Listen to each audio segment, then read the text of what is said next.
a remarkable year.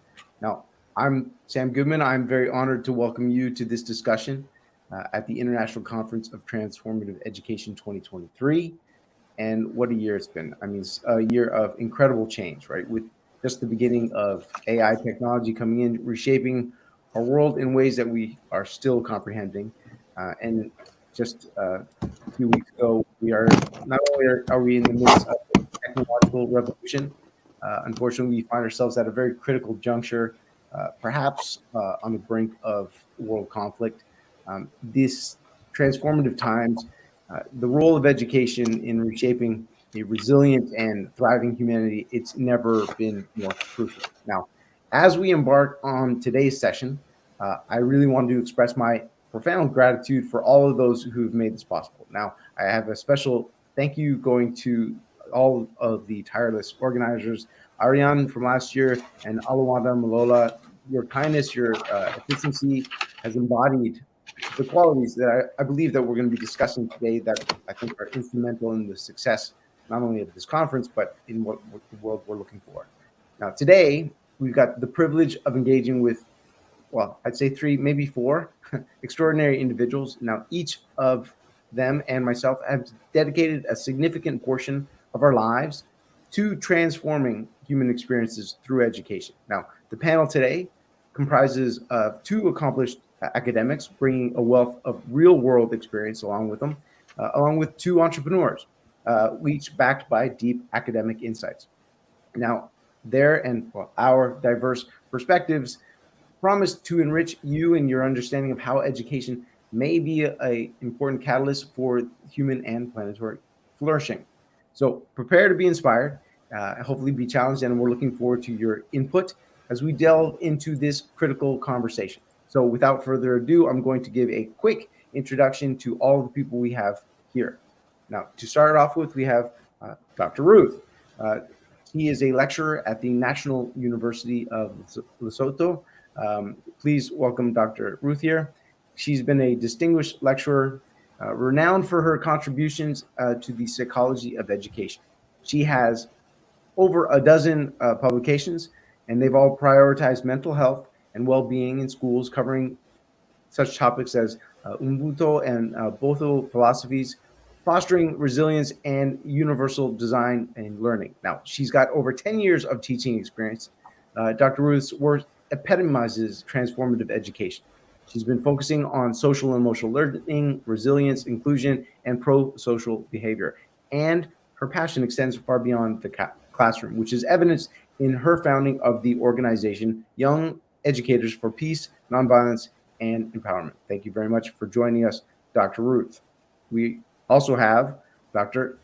Karina Menzi Valentine. If I mispronounce anybody's name, please forgive me on this one.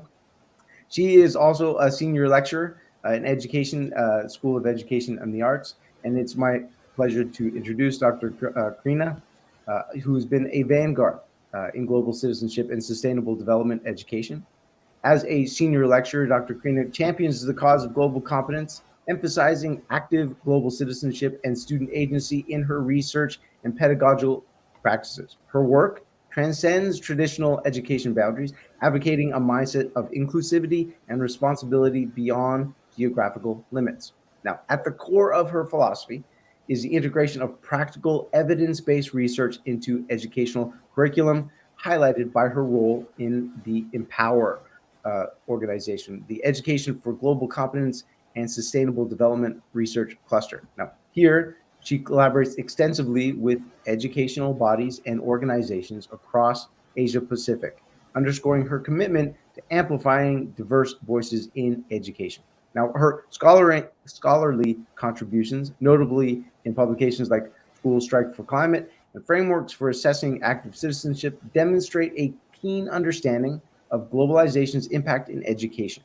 Now, her approach is a blend of theory and practice, making her an exemplary figure in transformative education. Thank you for joining us today, Dr. Karina. And finally, we've got we've got Ted Fujimoto, who's been an influential figure in transformative education, to say the least. Now, his work has significantly impacted over 350,000 students and has helped transform over 700 schools. Ted was a co-founder of the Napa New Technology High School way back in 1996, making him a pioneer in project-based learning. Now, his efforts in replicating successful educational models has led to the establishment of the New Tech Network, which comprises of some of the highest performing schools in North America, and they are known for their unique educational approaches. Now, Ted's dedication in education has been recognized, starting with well, not starting with the 2002 Center of Digital Government in the Arena Award for Educational Leadership. Now, at the heart of Ted's work is his belief in high quality education as a tool for empowering proactive entrepreneurial citizens. Ted, thank you for making the time. We're looking Thank you. forward to hearing everybody's thoughts on this one. I wanted a quick introduction to myself. My name is Sam Goodman. I am a dad. I'm also a serial entrepreneur, and I'm the founder of the Fulfillment Source Code. Now, our nonprofit's mission is to empower tweens with the real life skills that they need to thrive, not just in school, but in all areas in life. Now, we created a real life skills adventure curated from Nobel Prize winners and some of the world's smartest professors in Harvard and Stanford, containing the latest in neurology, biology, psychology, nutrition, and genetics. And in the past few years, we've discovered or created a brain-based format we believe is going to revolutionize education. We call it the adventure format. Now, it's designed to be enjoyable, engaging, and effective for the students, but it's also really easy to onboard, really easy to deliver, and it's actually fun for the facilitators.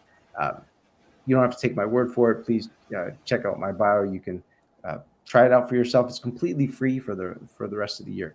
So please check that out. All right, ladies and gentlemen, for those who are listening, again, thank you very much. And for those who in the future who are listening, this is going to be interesting. We've got a couple of questions that we're going to ask to our panelists. We're going to do a round robin, and then we will open this up for any questions that you may have. All right, you all ready? All right, let's get going. Okay, so this first question is going to go to Dr. Ruth, and it is, in your experience, and so we'll go Dr. Ruth, then we'll go Ted, and then to Dr. Karina. So the first question is, in your experience, extensive experience, what do you feel has been the greatest challenge in education, period, full stop? Dr. Ruth. Thank you very much. I'm Dr. Ruth. From my experience, some of the greatest challenges that have been facing and still facing education is the issue of escalating violence in society, the missing piece in society, which probably come as a result of other complex societal challenges like poverty, like diseases. A lot of people are impoverished. Many people, particularly in Southern Africa, Lesotho, where I come from, many people are not able to meet their needs, survival needs.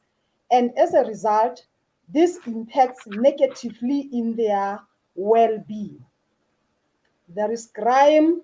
People are trying to meet their own needs in ways that are not ethical. There is a lot of anger, especially among young people, because of probably political and economic instabilities that cause loss of hope and distrust between elders and young people. So the lack of peace and violence that is in our communities and in our society as a whole, it impacts negatively in our schools. This is seen whereby we see tendencies of bullying, tendencies of frequent violent students' protests when they are not satisfied with things that are not going well. But apart from that, also our education systems, particularly in the area where I am, there is lack of funding, low funding. And that says when there is lack of funding, it may not be easy for new innovations that can bring a positive change in our society through education. It is not easy for such innovations, for creativity to be implemented. Because even now, as I'm speaking, if I were to come for a conference physically, I wouldn't manage to do that because our universities, my university is not does not provide funding for research and conferences anymore. So these are the issues that are very critical because if we are to advance life, if we are to advance education, funding has to be enough. It has to be sufficient so that people can be able to study further and bring about new innovations that can actually bring a positive change in education and in societies. There is also a problem of low morale among academics because of that. And as a result, the research output is very low. And that says if the research output is very low, there cannot be the transformation that is expected, that needs to come out of education. Um, Also, it appears that policymakers and other stakeholders in education, my experience says they seem not to be much interested in developments, especially in education, because even budgets, when they are made, you will find that for education the budget is too little. So this compromises our education a lot. And as education is compromised, it means even the lives of our children, the lives of our young people that have to be nurtured through education by developing the skills that are necessary for their survival and flourishing. It is not easy to reach to the level that is expected. Thank you. Thank you very much, Dr. Ruth. Well, we're going to go through all of this, and then I'll share something with the group. Should anybody want to add further questions or comments from the audience? All right, Ted, what would you say has been, in your experience, the greatest challenges? Thank you, Sam. Good to see everybody. I think I would talk about kind of three legs to the table. The first, we hear quite a bit about more around the economic disparity in different regions of the world and even within countries. And that gap is growing, clearly growing. The second is the rapid and accelerating pace that the world is changing, where the ability to even as an entrepreneur to start a company, to start something entrepreneur requires such a huge amount of capital and skill set that is very different than, let's say, even a couple of decades ago when I first started my first company as a teenager. And so the hurdle rate to actually be able to make progress and to generate economics for personal, for your employees, for your family, that distance, even with smart people, it's getting more challenging. The third leg is the role of education in schools and their inability to keep up with and to identify kind of a focus of what the role of education truly is in this rapidly changing world. Mm-hmm. And I want to contrast, since this is about education, transformative education, I want to contrast the attempts of educational institutions to find their way in this, and where I think it has been either misguided or misresourced. So the first is the idea that we are going to use education to train students in kind of career technology tracks or specific industry type of skills. And quite frankly, in launching numbers of companies, the speed and the intensity that where those skills are needed, it's very rare that education is front and foremost. It's usually a decade or 2 decades behind in their thought process and the skills that they think industry needs to progress. And most of the skill sets that industry needs when it comes to technical is proprietary to those entities, not something that's general knowledge. So it does beg the question, well, what are the skills that education should be teaching? And this is where a big part of my work has been, even though we started a school called Napa New Technology High School and it ended up becoming the New Tech Network with hundreds of schools around the country, US, and also in a cluster in Australia.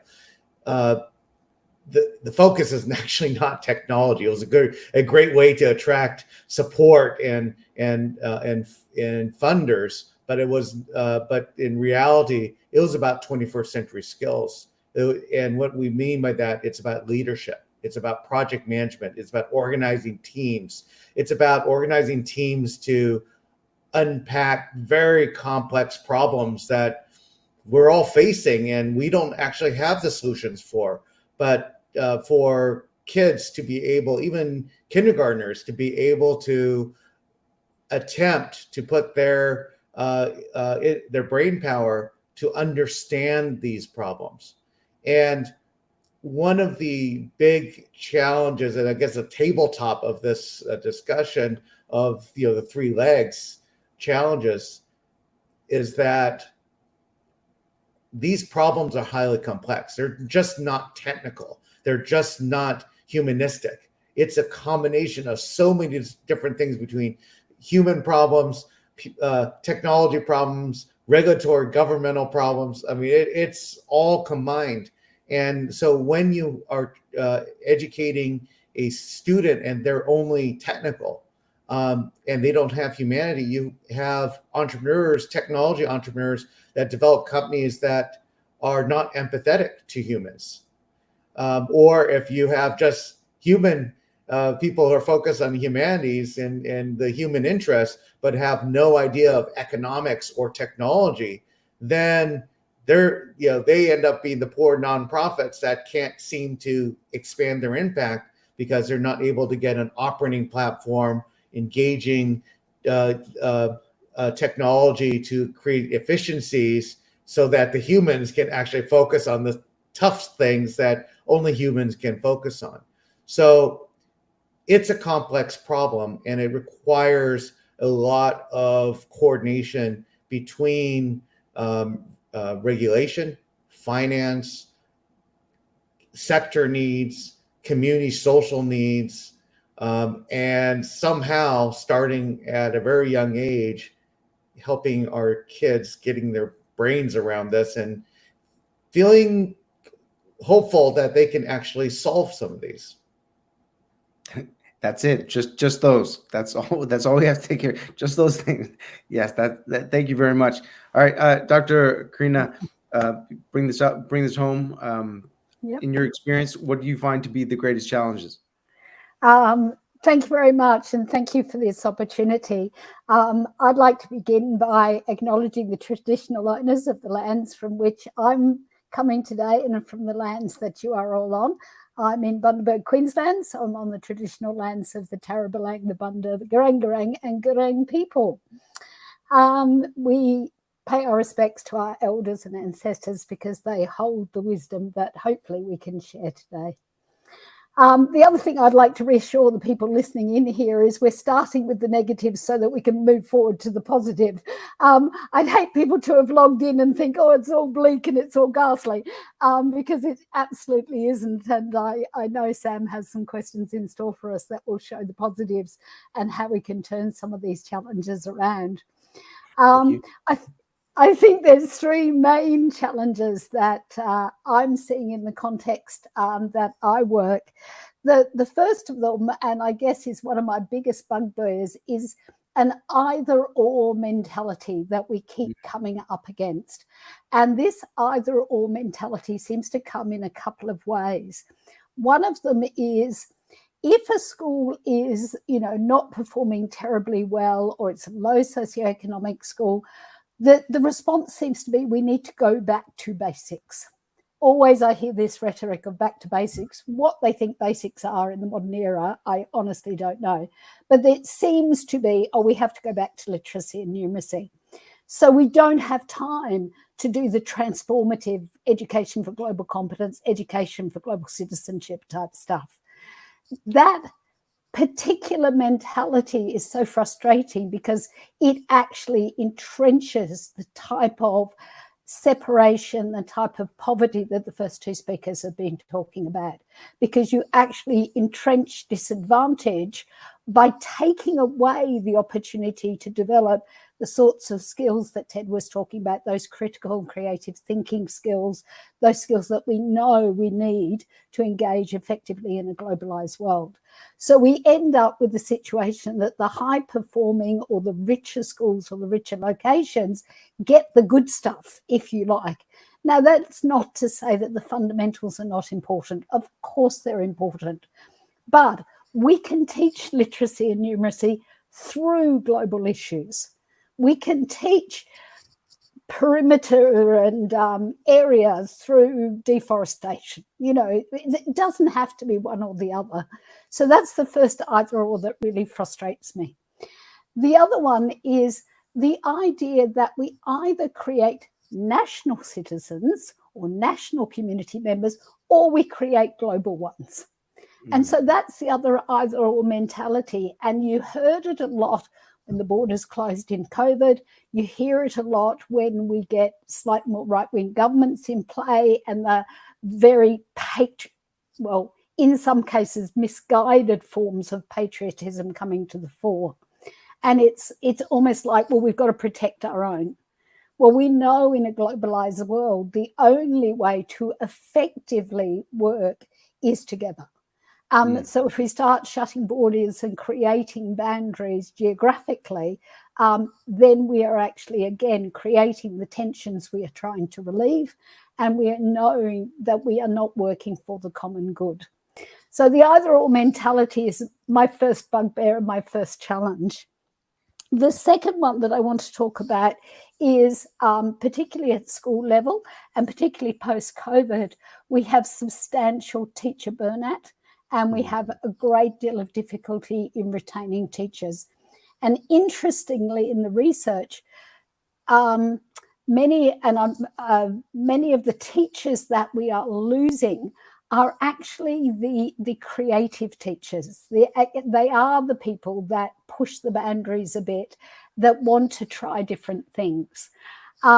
And one of the reasons, and as I say, there's a body of research around here, which I'm trying to condense into about 30 seconds, but one of the reasons that's been positive is the administrative load on teachers. Instead of allowing them to get into the system and actually teach children. The other reason for burnout and attrition has also been linked with nationalised and standardised types of assessments and being forced almost into a situation of teaching to the test. Those kind of environments do not allow for the type of creativity, the type of transformative education that everybody sitting in this conference already knows is so very necessary. The interesting part about it all is that it also doesn't allow for teacher satisfaction. And we know through turning our work around, and I'll speak some more about this in a moment, that when we work with teachers and give them the agency and the flexibility to truly create those sort of global perspectives type programs, the teachers get passionate, the teachers get excited, and that passion stems through to their classrooms as well. The last challenge that I want to mention in this context is the acknowledgement that there are pockets of excellence all over the place. And Sam and Ted, you are two beautiful examples of those pockets of excellence. It's happening in not-for-profits, it's happening in schools, it's happening in universities, but it's happening in particular classrooms, particular organizations, particular schools. The challenge is to actually make that systematic. The challenge is that it always frustrates me that you have disadvantaged youth or youth with issues, youth who are pulling out of the schooling system for various reasons, getting suspended. And then what do? They put them into flexible learning schools that get them excited and passionate and involved again. And it's like, well, if that works, let's take a human design approach here, folks. If that works for the guys on the margins, it's going to work for most of the kids in the middle as well. So why are we sending them off to a flexible school? Why aren't we bringing those flexible school approaches into our mainstream classrooms? So I guess those would be my three: the either or mentality, the teacher burnout, and the burnout and opportunity to actually engage, but also how do we take it from the pockets to the systemic? Thanks. Thank you very much. Thank you all. Looks like we may have lost Dr. Ruth for just a moment. She'll get back on. I'm going to bring this back. It was very interesting from my perspective, again, as an entrepreneur beginning my educational journey about 8 years ago. One of the things that we started with is what are the problems and how might we solve these? That was opening quite the can of worms, to say the least. And just today, we've gone over from, basic needs need to be met. If basic needs aren't met, things get out of hand very quickly. Survival mode. You talked about the either or, the binary thinking of the human brain is pretty well documented. If we don't take care of these things can get ugly. Understood. And then the flip side of this is like, how do we future-proof our children, which in and of itself is like, nobody actually knows the future, but what might we do to increase our chances of making things better? And then, you talked about the burnout, like the way things are currently done. It's just, I'm gonna share a link for everybody here and who's listening. We spent about 6 months putting together or compiling all the things that we could do less of or things that we could do more of. So I'm going to quickly share that, and anybody please takes a couple of minutes and get your voice heard on what is it that the problems in education are, so we can go through that. The next question that we're going to have is regarding what's been working. We all know that there's lots and lots of problems, and while they are numerous and in different places have different problems. That said, there are certain skill sets, certain, as you said, pockets of excellence that have been working out well. So what I would like to go over is if you could please share, what are the things that have worked? And again, I know we're going to start with you, Ted. As an entrepreneur, I'll add a few things of my own at the end. But in terms of what is working and how might these scale, and I know that Elon Musk has famously said, ideas are easy, prototyping relatively easy, but taking something to scale, now that's the real challenge. As an entrepreneur, I'm like, oh yeah, I get it. But please, Ted, if you could kick us off of what are the things that you have found to be successful, and how might we then help you and others scale them?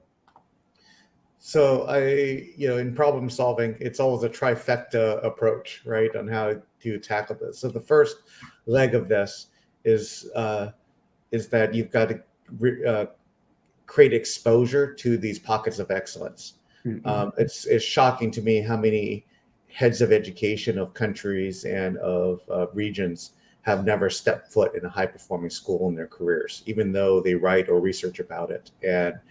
And we have found those visits of not just walking through a school, but actually a study visit where they're with a group, they're spending time with kids for at least a day, that it's transformative. They can't unthink what they just saw. And when you bring a group of community together, of stakeholders, where parents, civic leaders, business leaders, higher ed, local school system leaders, and they see these things together, we have found that to be the most effective fast-track effort that they will figure out, despite the regulatory hurdles and their money hurdles, to figure it out. And we've alluded to over the years that when you could get 25 to 50 people out of community to spend a day looking at least 2 different school designs that are transformative, almost 100% track record that they will launch a whole cluster of them within the next 2 years after that. It's so we call those calibration experiences. So important. Because we can't nuance and understand all the local constraints to actually solve these problems. The second thing is using policy to create waivers. So many of the regulatory environments have a mechanism to review and accept waivers from their own regulations and laws. It might need to be voted on. It might need to be approved by some governing body, but too often those aren't used. And we have found, and especially when you have models that these regulatory representatives have actually seen in person and say, we want to support this. We want more of these types of schools. And we can show them, or the constituency can show them, how to implement this particular design. Here are the regulations that get in the way, the lack of flexibility. We found that more than not, the governmental agencies that have seen these in firsthand as well, who want to support these initiatives, do grant these waivers. So you have to create the space and the regulatory space and the flexibility to allow for innovation to happen.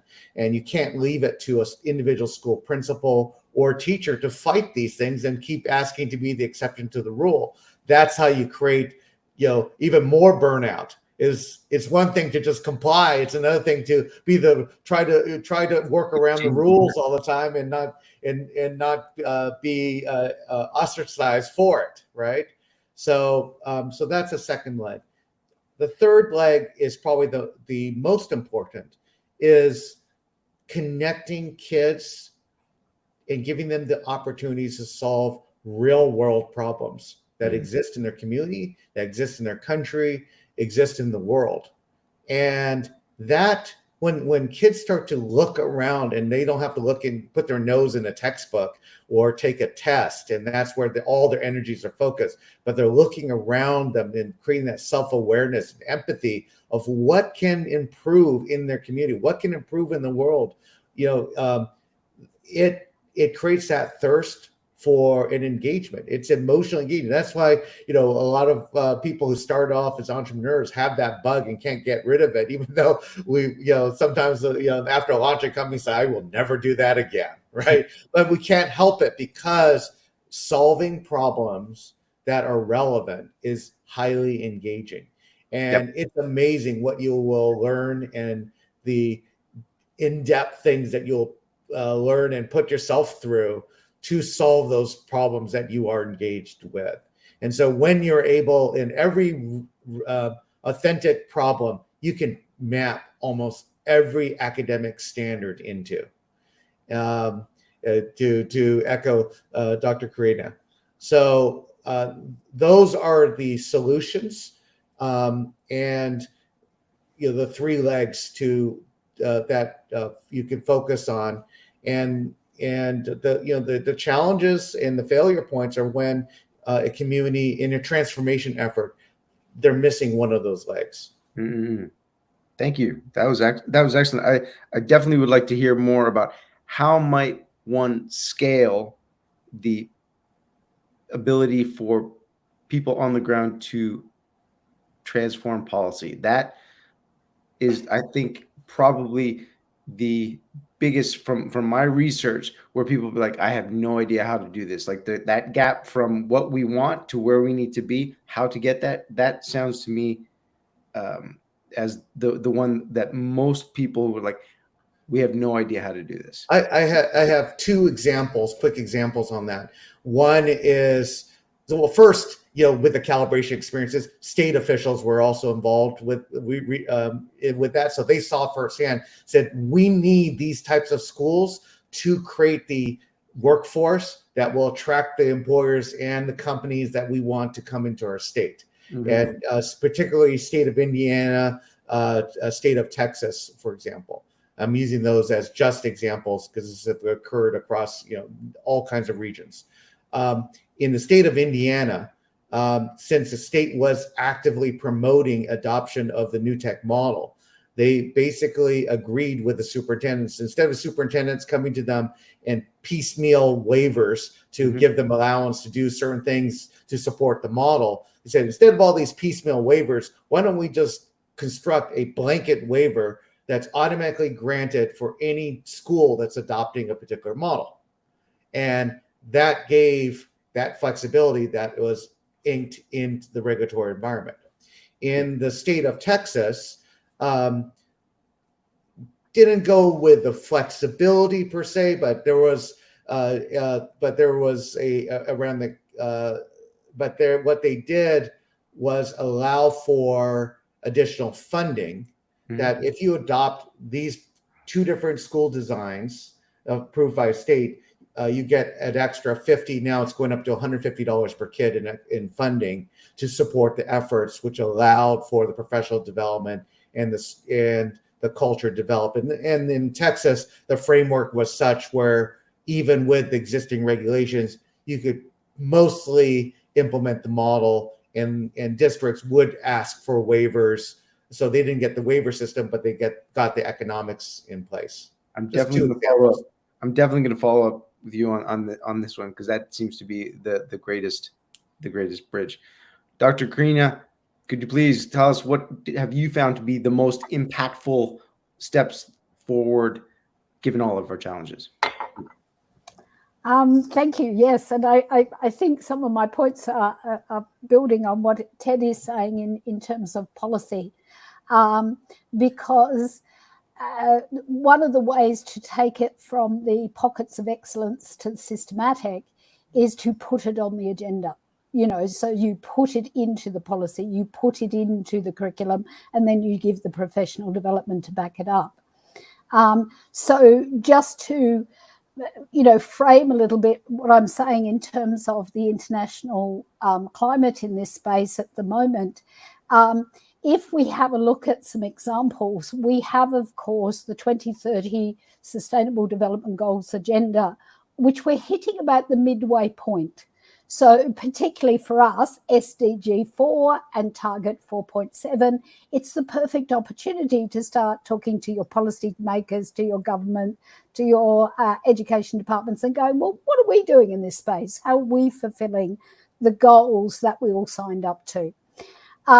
Then, of course, we had the PISA Global Competence Framework and the assessment that went with that has since been broken up into smaller components, because we know it's a big field to be looking at.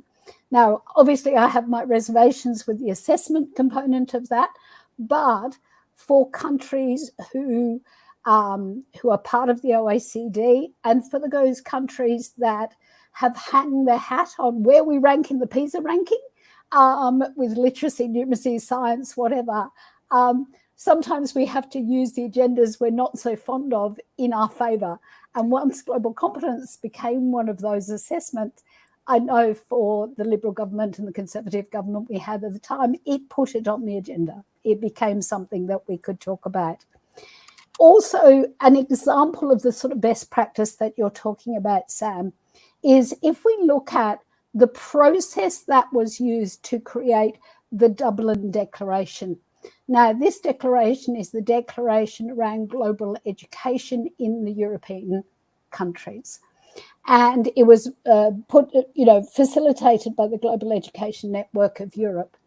But what they did is they brought together the practitioners, the academics, but very particularly the policymakers, so that they got all of those levels together, all of those sectors together, talking, and then the document itself was signed off at ministerial level.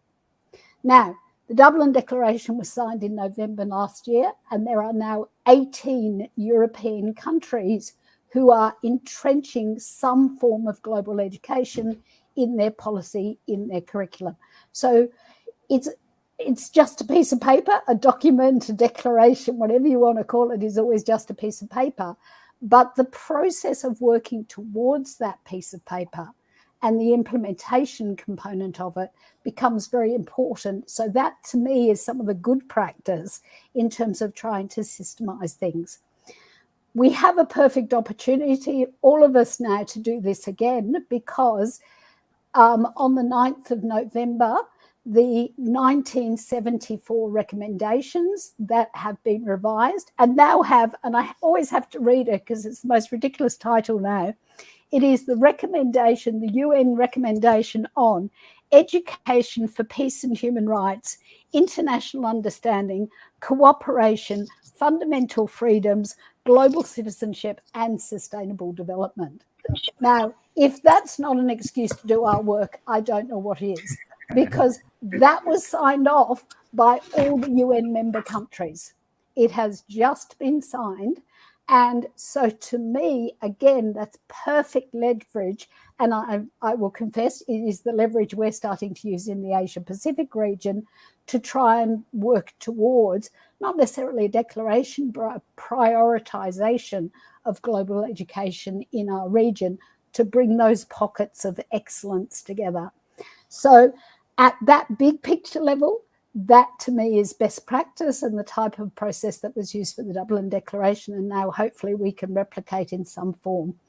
If I may just have 2 more minutes, Sam, I'd like to speak also at the school department level, because I think it is the best practice, as Ted was pointing out, lies in seeing and hearing the practitioners' voices and making sure that anything that is developed in collaboration. So, for example, I don't know whether I can show things on screen. This is the Global Competence Framework that we've just got signed off by the Director General here in Queensland. It is a whole school approach to embedding global competence in your school. And what does that look like at beginning, embedding, developing stages? How do we do it? Who's involved? All those sorts of things. That was not created, although it's actually based on the OECD dimensions of the PISA framework, that was not created by somebody in a department and handed down to the schools. We took the PISA framework. It takes time. I appreciate the sense of urgency that was mentioned earlier in the piece, particularly by Dr. Ruth, but that process takes time. True collaboration takes time. It took 3 years of going back and back and back to 3 representatives from 22 schools to make sure that we were actually truly reflecting their voice and truly creating something that would work in a school. And they went and off and did action research projects and all sorts of things along the way to check that that was the case. So that would be my 2 things. I guess the word is collaboration, whether it's at country, policy, practitioner, or at school and department level. Thank you very much, Dr. Karina. My bad. We are experiencing technical difficulties with Dr. Ruth. As we try to bring her back onto the stage, I'll just quickly share some of the things that I have learned and discovered. And this will bring back most of the points that Ted and you have brought up. When I started my educational adventure, it was how might we empower kids with the real life skills that they need to thrive. So it started very much from what Ted was saying is like how to get the kids involved. We discovered, and just to be clear, when I started, this was in an international school in Beijing, so there were kids from all over. So it had to, the adventure had to appeal to, I say, the human brain, not necessarily a child from China or a child from North America or from any one area. And so the key things that we found was that, well, first, as Ted had said, giving kids a chance to have a choice in what are the problems that they're going to solve. Those, like, it sounds simple, but it's like the agency, the personal relevancy, the real world application.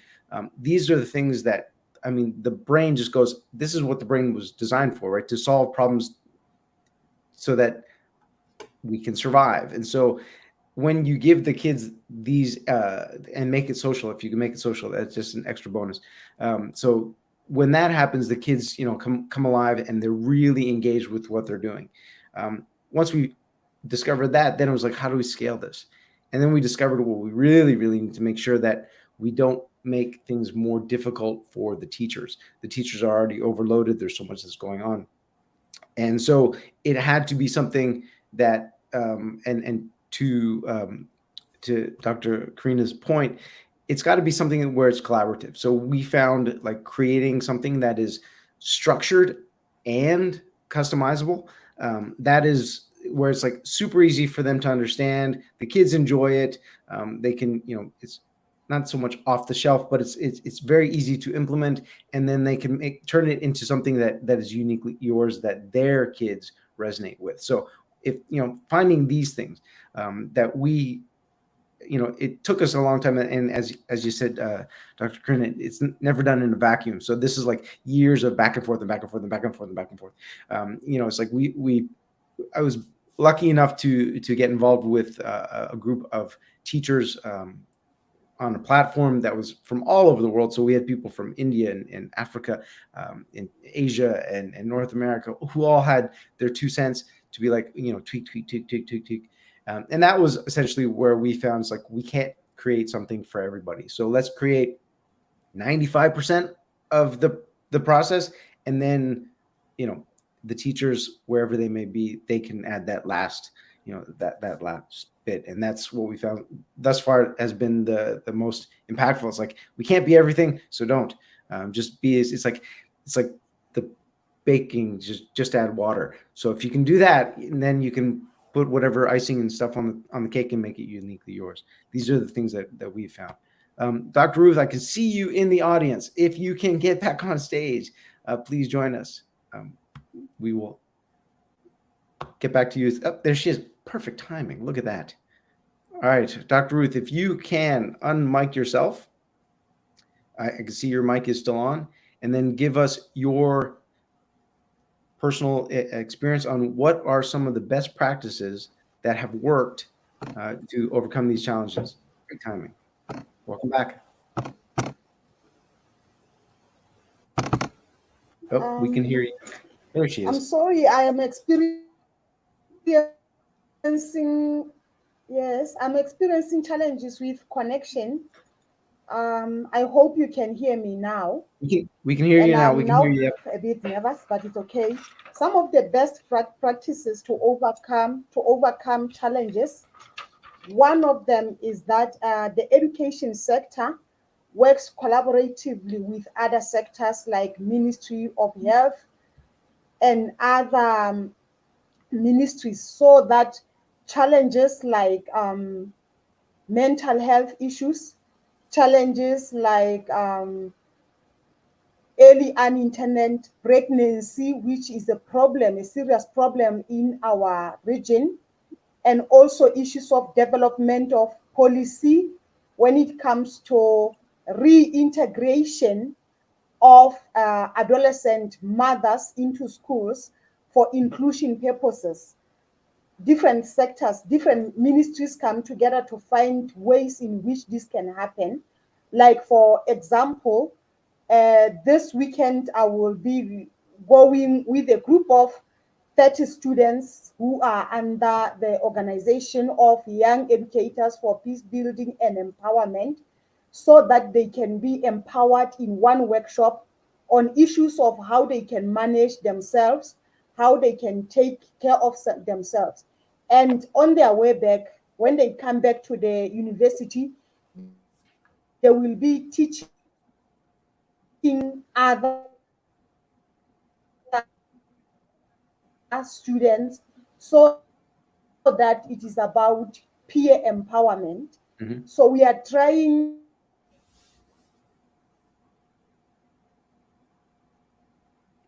Oops. I've lost her. Can you hear her? Oh no. She dropped out. Oh. All right. Well, when she gets back on, hopefully she's back on in the audience. If she can get back on, there she's back. We can edit this later on. Don't worry, Dr. Ruth. We can edit all of this later on. It's okay. Can you unmic yourself? Thank you for those in the audience who are being as patient with this is here we are, in our own home, technological issues as we connect the entire world. We're doing all right. I'm thinking, Dr. Ruth, if you just speak and not try and put the camera on if the bandwidth is playing up. Yeah.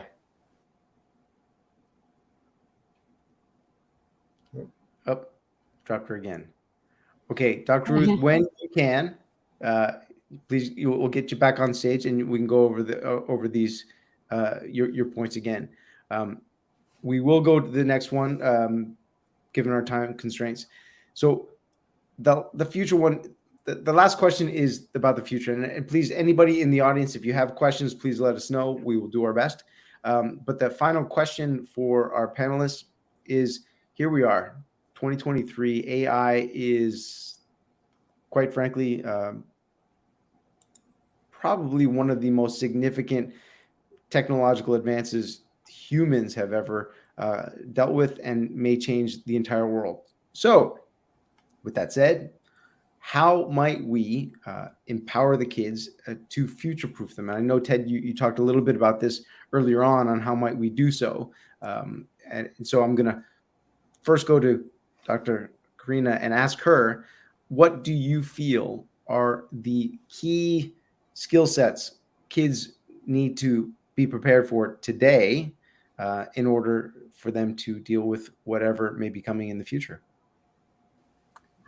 Yeah, and I think the whatever is coming in the future is the key part of that question, Sam, because I remember I was blessed enough to be having a conversation with Professor Yung Zhao, one of my education heroes, and we were talking about AI and almost a little bit of a fear of AI because, they're all going to cheat on their exams and, especially at university level, there's this fear component.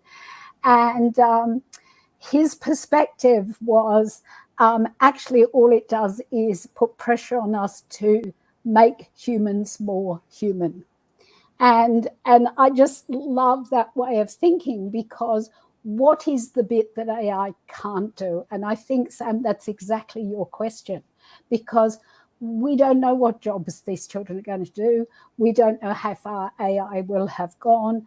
We do know that it won't miraculously become those human components. That ability to,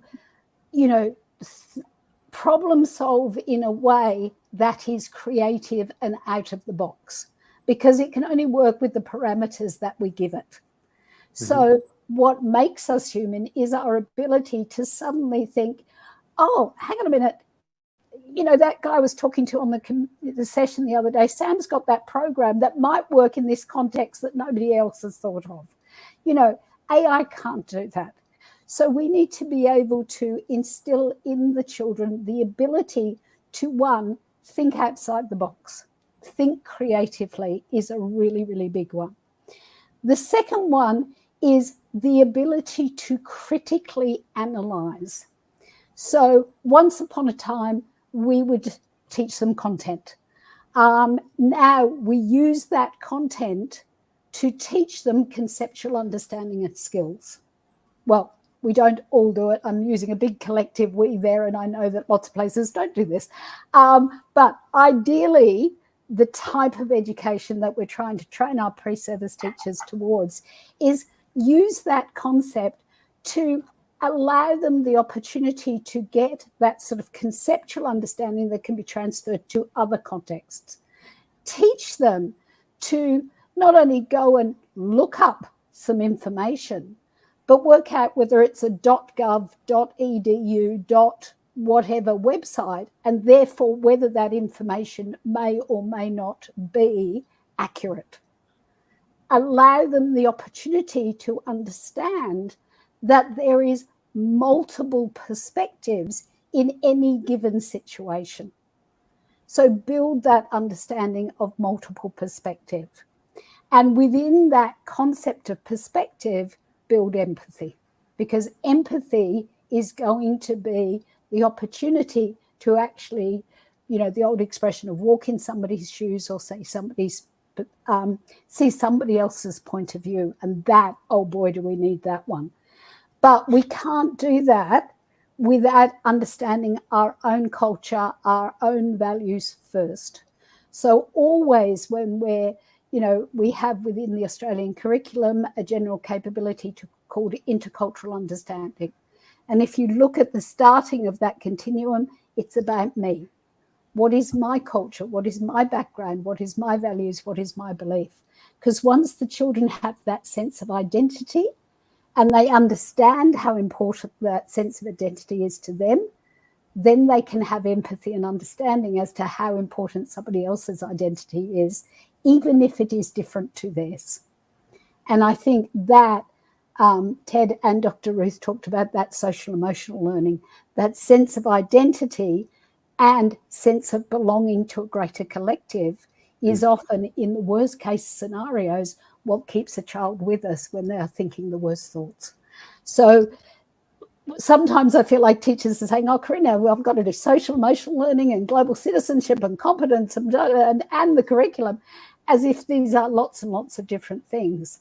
But once you look at the underlying agendas for them, they're actually working towards the same agenda, just taking slightly different approaches. Thank you very much. Yeah, totally agree. I'm going to try and close my mouth. Ted, please, your thoughts. That was amazing, Dr. Karina. I want to kind of cover some similar ground, but maybe in a very kind of stark way. Any skill set that humans have right now that's a repetitive use of skill or a technical one, and where there's a body of written knowledge out there that the answers exist, AI is basically going to beat us. And it already is in many instances.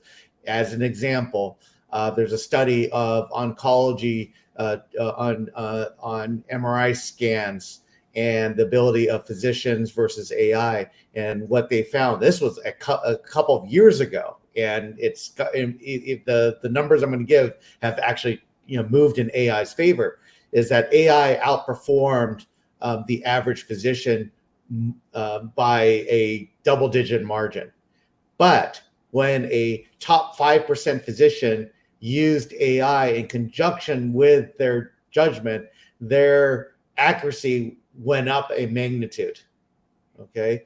And I guess, the big takeaway for me is, number one, humans have to stay the master of AI. And we, in so many areas, are in danger of actually losing that control. And I don't think we're ready for it. And I've seen this in certain sectors that we are not ready for, as from regulatory standpoint, from just a humanistic standpoint.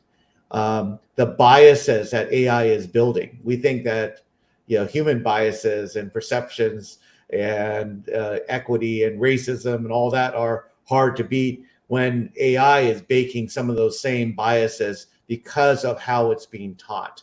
and it's learning on its own, and we don't even know what it's learning, right? So that there's some really scary things that's upcoming. So it's going to take a lot of brain power for us as humans and teams and company owners and entrepreneurs to figure out how to train the technologies so that we continue to be the masters of it and we can continue to use it as a useful tool.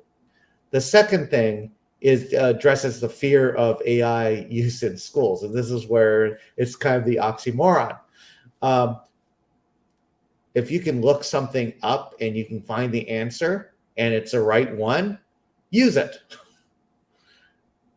What's the difference in sending a paper that you're authoring to a copy editor for proofreading when AI can do it better and faster and with a push of a button, right?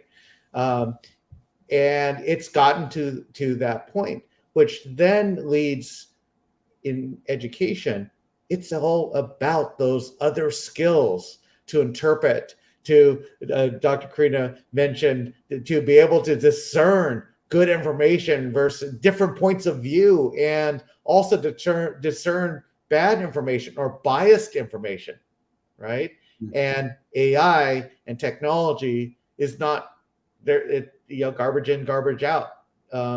And so there you have to, just like when you get an opinion from someone or you talk to a lawyer for a legal contract and you have their opinion, sometimes you have to understand their context to understand where their blind spots and biases are. So it's no different than dealing with cross-cultural humans, dealing with another culture and trying to understand their biases. We have to understand technology and AI in the same way. And it's complex because it's becoming more and more mysterious on how it's even coming to its conclusions.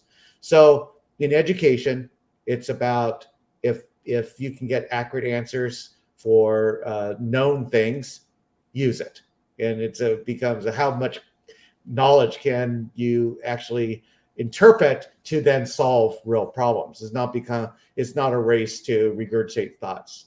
So and not to be afraid of it in school for that use, but again, building the discernment is where I think education has a critical role.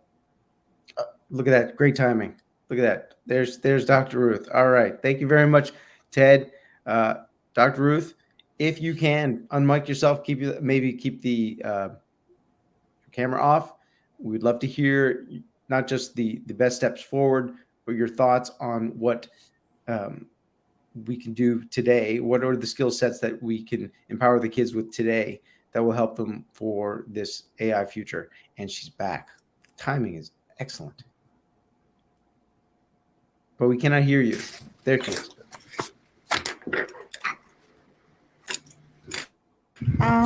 Good afternoon. I'm really struggling. Please come again. I didn't hear you well. Okay. Well, first off, we appreciate all the efforts you're doing to get back on stage. So thank you very much for that. We do appreciate that. And don't worry. The question is, Dr. Ruth, what would you say are the skills that we need to teach kids today to help them prepare for an AI-fueled future? Okay, thank you very much. Among other skills that are very important for learners, for them to flourish, and even for their contribution to their communities, and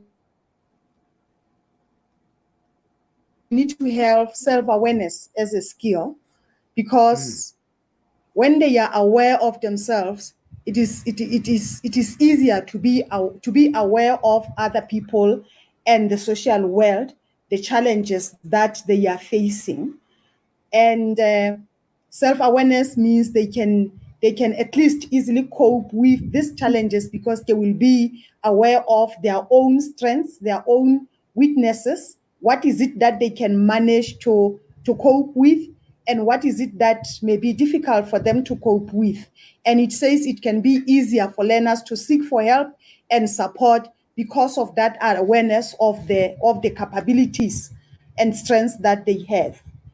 But also apart from that, learners have to have, or students, young people, they need to have empathy to so that they can be able to live selflessly, to understand themselves, to be compassionate about things that they do, so that they even feel for other people. Because in the world that we are living in, people have to work together, people have to peacefully and harmoniously coexist. Yep. Still there? To live harmoniously with other people. And also the issue of perspective taking, reducing self-centeredness or selfishness, allowing oneself to understand that another person may have a different perspective from what I have as a person. That says we can have, learners can manage to understand one another and understand other people's problems, other than putting or placing their own challenges as if theirs come first, ignoring what other people are experiencing. I think also decision making is a very good skill where learners can manage to decide what is it that is necessary, what is it that it's appropriate, what is it that is ethical for everyone else, something that can benefit themselves and even people that they are living with. In fact, they need to understand that they are themselves, but they are also part of their families, they are part of the learning environments and part of the whole society, regardless of whether it's their own countries, including other countries that they are not citizens. So it's an issue of also developing global citizenship skills. Thank you very much, Dr. Ruth. We have just about 8 minutes before we are closing. I'm going to two minutes on myself, and then if should we have any questions, then we will go from there. My approach has always been humans at the center, and what are the fulfillment source code is literally, it's like, okay, so what is it that the human brain, regardless of where you're coming from, because we are far more similar than we are different. What are the fundamental, like the first principles that all humans are dealing with? And everyone has brought this up. The better you know yourself, your self-awareness of what you're going through, how does your brain work, your mind, your body, all these things, and the interactions that we have. Nobody is an island. We are all individuals living within communities, part of a greater world. Our focus is very much on the do this. How about sorry, Dr. Ruth, could you just mute yourself there? There's the background is too loud.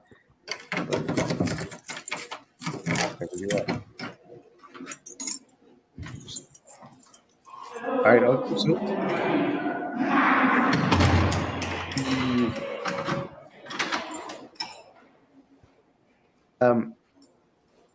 if we can improve what we discuss is improving the brain's operating system. So if we could upgrade that from what worked for hundreds of thousands of years to how we're going to move forward. So from being this binary us versus them, right versus wrong, good versus bad, to more of what I just call a Goldilocks perspective, where it's like you can have something that's not good enough or not enough or too much, and then that happy medium.